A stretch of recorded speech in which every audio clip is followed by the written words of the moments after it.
بسم اللہ الرحمن الرحیم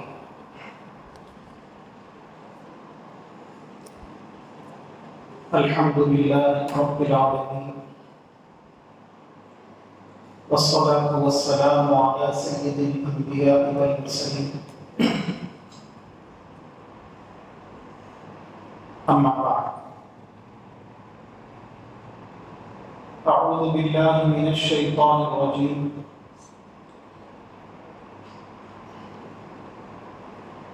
بسم اللہ الرحمن الرحیم ان الذين قالوا ربنا الله ثم استقاموا تتنزل عليهم الملائكة ألا تخافوا ولا تحزنوا وأبشروا بالجنة التي كنتم توعدون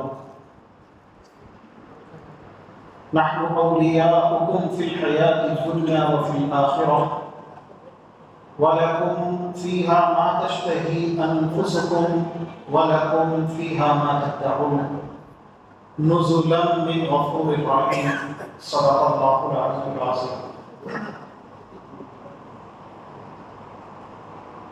معزز سامعین کرام، قابل قدر بزرگوں اور عزیز دینی بھائی،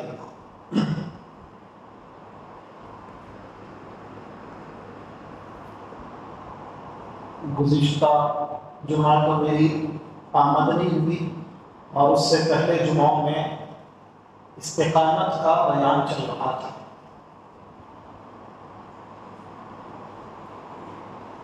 جناب نبی کریم حضرت محمد مصطفیٰ صلی اللہ علیہ وسلم کی استقامت کا بھی تذکرہ آیا، صحابہ کرام رضوان اللہ تعالی علیہم اجمعین کی استقامت کا بھی تذکرہ آیا،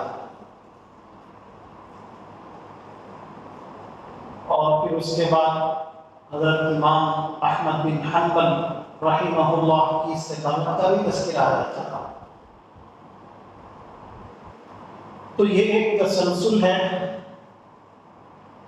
جو جناب نبی کریم حضرت محمد مصطفیٰ صلی اللہ علیہ وسلم کے بعد سے لے کر کے آج تک کوئی دور ایسا نہیں رہا جس میں اہل عزیمت نے استقامت کا مظاہرہ نہ کیا.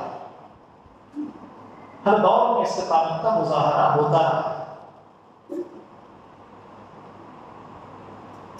اور یہ ضروری ہے. اسی سے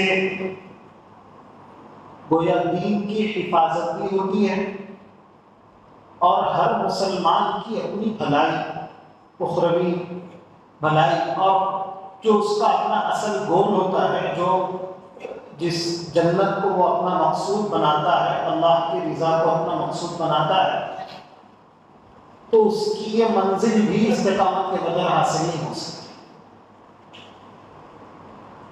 استقامت کہتے کسے ہیں؟ تو استقامت کے معنی ہے سیدھا چلنا، بالکل سیدھا چلنا، دائیں بائیں نہیں دیکھنا. راستہ ہے تو راستے کے درمیان سے سیدھا جانا، آزو بازو جو راہیں جاتی ہیں ان کی طرف کو التفات نہیں کرنا، سیدھا چلنا. اہدنا الصراط المستقیم میں جو صراط مستقیم ہے اس میں بھی یہی مادہ ہے استقامت کا. دین ایک صراط مستقیم ہے. کیوں؟ اس لیے کہ حد درجہ اعتدال دین اسلام کے اندر ہم کو ملتا ہے، اسی لیے اس کو صراط مستقیم سے بھی تعبیر کیا. استقامت کا مطلب ہے دین پر چلنا، کیونکہ دین کیا ہے؟ حد درجہ اعتدال پر مبنی. دین اسلام کے اندر حقوق اللہ کا بھی لحاظ ہے، حقوق العباد کا بھی لحاظ ہے. آدمی حقوق اللہ کی ادائیگی اس طرح کرے کہ حقوق العباد نہ رکھا جائے تو وہ صراط مستقیم سے ہٹ جائے. حقوق العباد کی طرف اس طرح توجہ دے کہ حقوق اللہ نہ رکھا جائے تو وہ صراط مستقیم سے ہٹ جائے.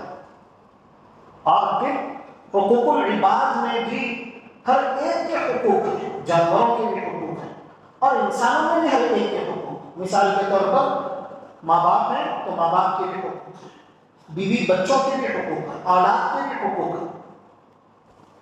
تو اب آدمی بیوی کے حقوق اس طرح ادا کرے کہ اس میں ماں باپ کی ذلت ہو، ماں باپ کے حقوق پامال ہو، تو وہ صراط مستقیم سے ہٹ گیا۔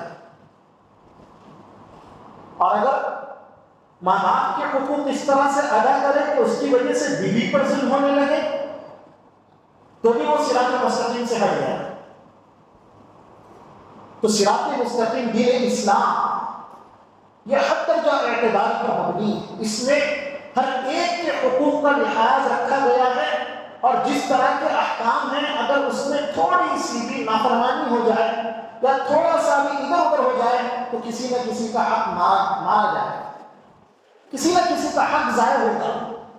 اگر ہم یہ چاہتے ہو کہ مکمل طور پر ہر ایک کا حق ادا ہو، اللہ کا بھی حق ضائع نہ ہو، بندوں کا بھی حق ضائع نہ ہو، تو دین اسلام پر استقامت چاہیے،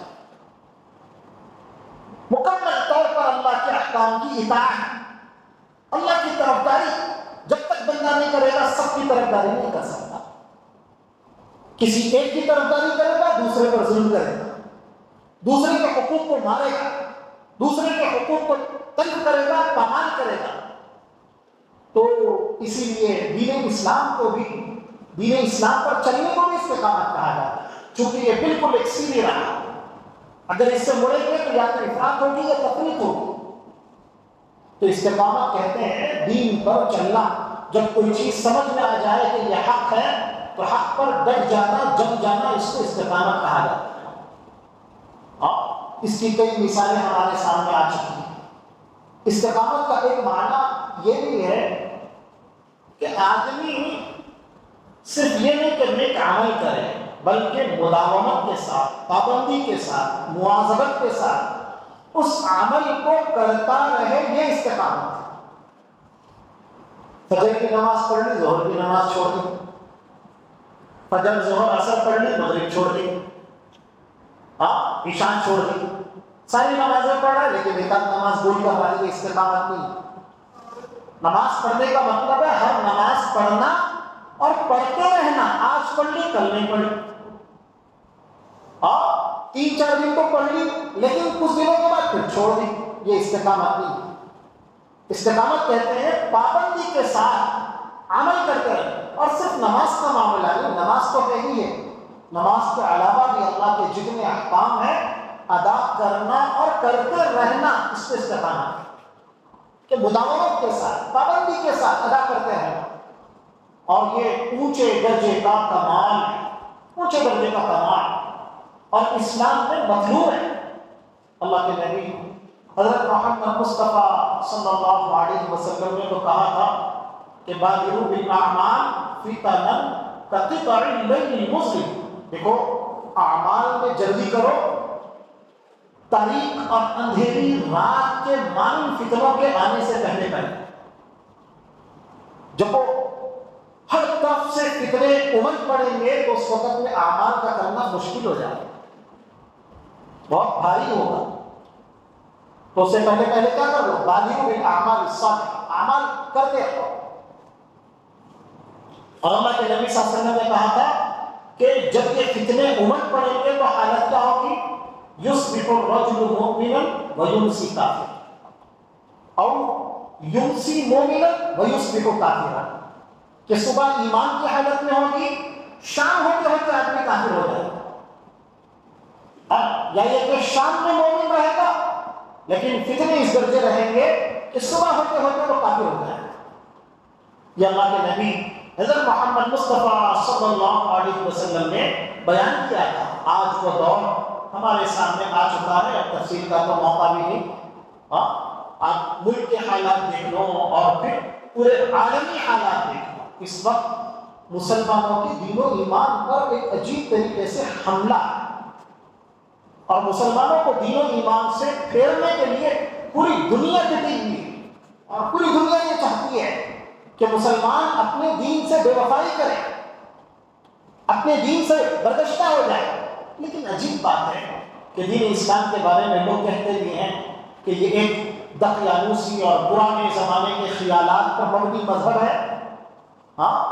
تو جب یہ پرانے خیالات پر مبنی مذہب ہے تو پوری دنیا اس کے پیچھے پڑی کیوں ہے؟ سمجھ میں نہیں آتی بات. دقیانوسی مذہب ہے تو ارے مرنے دو نا، وہ خود مرے گا. لیکن آج پوری دنیا مذہب اسلام کے پیچھے پڑی ہوئی ہے. جتنی سپر پاور طاقتیں ہیں، آج ان کو کوئی نظام اللہ کے نبی حضرت محمد مصطفیٰ صلی اللہ علیہ وسلم کے نظام کے علاوہ کوئی نظام ان کو اپنے مد مقابل کھڑا ہوا نظر نہیں آتا. اور وہ کنڈم کرنا چاہتے ہیں، زیر کرنا چاہتے ہیں، دبانا چاہتے ہیں تو اللہ کے نبی کے نظام کو دبانا چاہتے ہیں. مذہب کیا ہے؟ ارے دقیانوسی مذہب کہتے ہو تو اس کو اپنی موت مرنے دو. اور یہ مرتا کیوں نہیں؟ 1500 سال ہو گئے. اگر حقیقت یہی ہے کہ یہ دقیانوسی مذہب ہے، پرانے خیالات کا مذہب ہے، جدید دور کے ساتھ چلنے کی اس کے اندر ایبلٹی اور صلاحیت نہیں، تو یہ آج تک ٹکا ہوا کیسے ہے، کھڑا ہوا کیسے ہے؟ اور اتنے بڑے بڑے سپر پاور طاقتوں کی نیندیں حرام کیوں ہیں؟ وہ پریشان کیوں ہیں اس نظام کو لے کر کے؟ اور اسی نظام کو مٹانے کے لیے وہ سازشیں کیوں کر رہے ہیں؟ سوچنا چاہیے، غور کرنا چاہیے. آپ اگر حقیقت پر نظر ڈالیں گے تو ان کی نیندیں اس وجہ سے حرام ہیں کہ آج اس وقت کی حقیقت یہ ہے، 2019 کی رپورٹ بھی ہے کہ پوری دنیا میں سوائے اسلام کے کوئی مذہب ایسا نہیں جس کو لوگ اڈاپٹ کر رہے ہیں. بڑی تیزی سے پھیل رہا ہے. مسلمانوں کو اس کی اہمیت کا اندازہ نہیں، وہ تو ارتداد کے دہانے پہنچ چکے ہیں. ان کے پاس اللہ کے نبی حضرت محمد مصطفیٰ صلی اللہ علیہ وسلم کی جو نعمت ہے، اس نعمت کا ان کو صحیح ادراک نہیں. لیکن جو کیپٹلزم کے مارے ہوئے ہیں اور اس کے منفی اثرات کو جنہوں نے دیکھا ہوا ہے اور سوشلزم کے اثرات کو جنہوں نے دیکھا ہوا ہے، وہ نجات کے لیے دیکھ رہے ہیں کہ کوئی راہ ہے.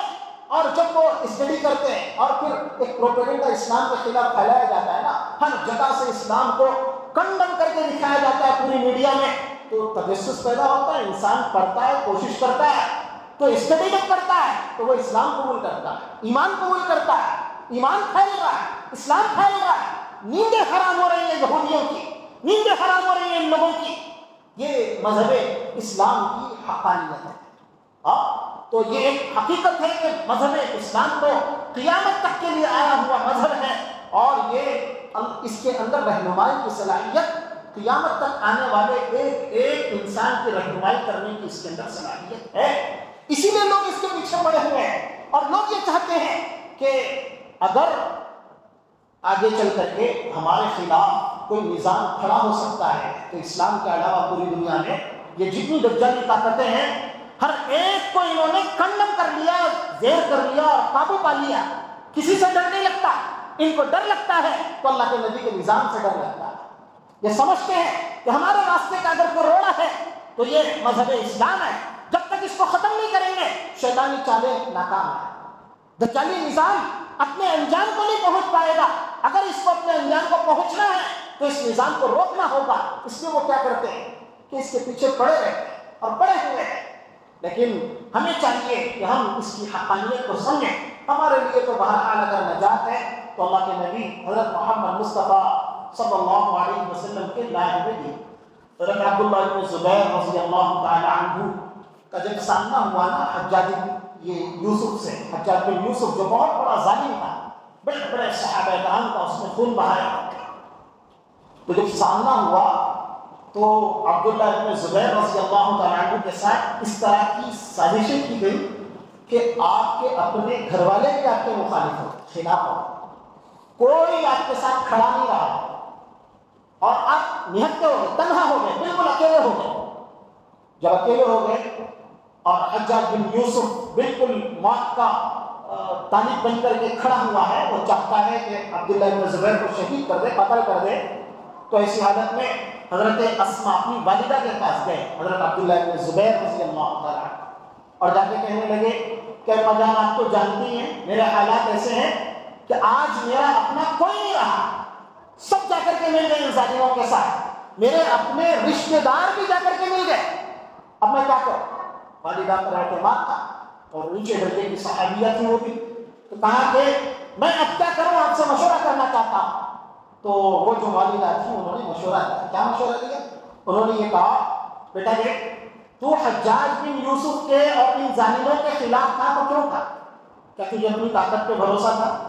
کہ میرے پاس تلوار ہے، لاؤ لشکر ہے، میرے پاس پبلک ہے، عوام ہے، کیوں تو اس نظام کے خلاف تھا اور کیوں تو ان کی مخالفت بول لیا؟ اور تیرا مقصد کیا تھا؟ کہا کہ میں ان کو باطل پر سمجھتا تھا، اپنے آپ کو حق پہ سمجھتا تھا، تو حق کی وجہ سے میں نے مخالفت بول لی ہے۔ مقصد مال نہیں تھا، دولت نہیں تھی، کوئی نشہ نہیں تھا، مال کا غرور نہیں تھا کہ میرے پاس مال موجود ہے تو میں سمجھتا تھا کہ ان کو زیر کر دوں گا اپنی تدبیروں سے، اپنی طاقت سے۔ یہ مقصد نہیں تھا، بلکہ مقصد یہ تھا کہ میں حق پر، جب میں حق پر ہوں اور یہ باطل پر ہے تو میں یہ چاہتا تھا کہ جب میں حق پر ہوں تو مجھے حق کا راستہ چھوڑنا نہیں چاہیے، استقامت اختیار کرنی چاہیے، عزیمت اختیار کرنی چاہیے۔ تو حضرت اسماء رضی اللہ تعالیٰ عنہ نے کہا تو کیا ہوا، اب حق میں اور تجھ میں کوئی تفرقہ پڑ گیا، جدائی پڑ گئی، کیا حق تجھ سے جدا ہو گیا یا تو حق سے جدا ہو گیا؟ کہا کہ نہیں، آج بھی میں حق پہ ہوں۔ تو پھر تو مشورہ کیوں لیتا ہے؟ ارے انجام کی پرواہ کیوں کرتا ہے؟ جب تو حق سے جدا نہیں ہوا اور حق تجھ سے جدا نہیں ہوا تو انجام کی کیا پرواہ ہے؟ اگر شہادت بھی تیرا مقدر ہے تو جا میدان میں اور شہید ہو جا۔ یہ تیری ماں کا مشورہ ہے، یہ تیری ماں کا مشورہ ہے کہ تو نے اگر حق کے لیے استقامت اختیار کی تھی تو آج تو یہ مشورہ کیوں طلب کر رہا ہے؟ تو اب انجام کی کیوں پرواہ کرتا ہے؟ تو جا کر کے شہید ہو جا۔ یہ ماں نے مشورہ دیا اور حضرت عبداللہ بن زبیر رضی اللہ تعالیٰ عنہ حجاج بن یوسف کے مظالم سہتے سہتے شہید ہو گئے۔ یہ استقامت ہے، یہ استقامت ہے کہ آدمی جب کسی چیز کو حق سمجھ لے تو حق سمجھ لے تو اس پہ ڈٹ جائے، ٹک جائے۔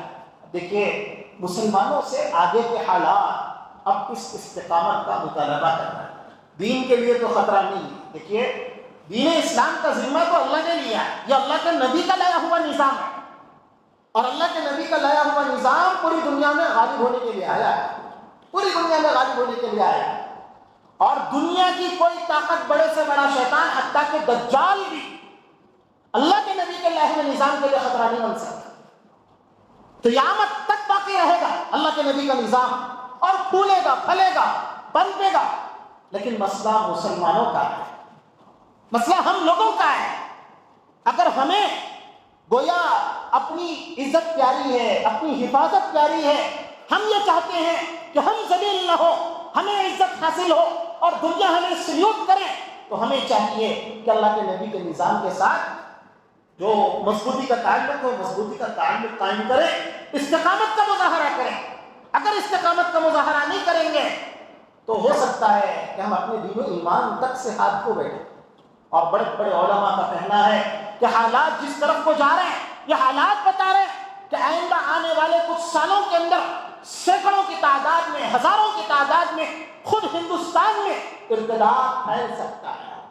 نسلوں سے جو لوگ مسلمان ہیں اور جن کے باپ دادا پرکھوں سے جن کے اندر ایمان اور اسلام چلا آ رہا ہے، ہو سکتا ہے کہ وہ ڈر کر کے، دنیا کی طاقتوں سے ڈر کر کے اور گویا ظالموں سے ڈر کر کے کیا کریں کہ اپنے دین و ایمان کا سودا کریں۔ یہ حالات بتا رہے ہیں، اور بڑے بڑے علماء کو فکر ہو رہی ہے اس بات کی کہ مسلمان اپنے دین و ایمان کی حفاظت کے لیے جس درجے کی قربانی کا مطالبہ حالات کر رہے ہیں، کاش کہ ہم کیا کریں کہ اس کے ایبل ہو جائیں، اس کے قابل ہو جائیں۔ اگر ہم اس کے اندر کامیاب ہو گئے تو اسلام تو آگے چل کر کے، یاد رکھیے کہ اللہ پاک نے کمیونزم کو، سوشلزم کو گھٹنے ٹیکنے پر مجبور کیا، اور چند مٹھی بھر ایسے لوگ جن کو پوری دنیا یہ سمجھتی تھی کہ ان کے پاس ہے کیا، افغانستان کے چند ایسے لوگ جن کے پاس کچھ نہیں، لیکن 30 ملکوں نے ان کے اوپر اپنے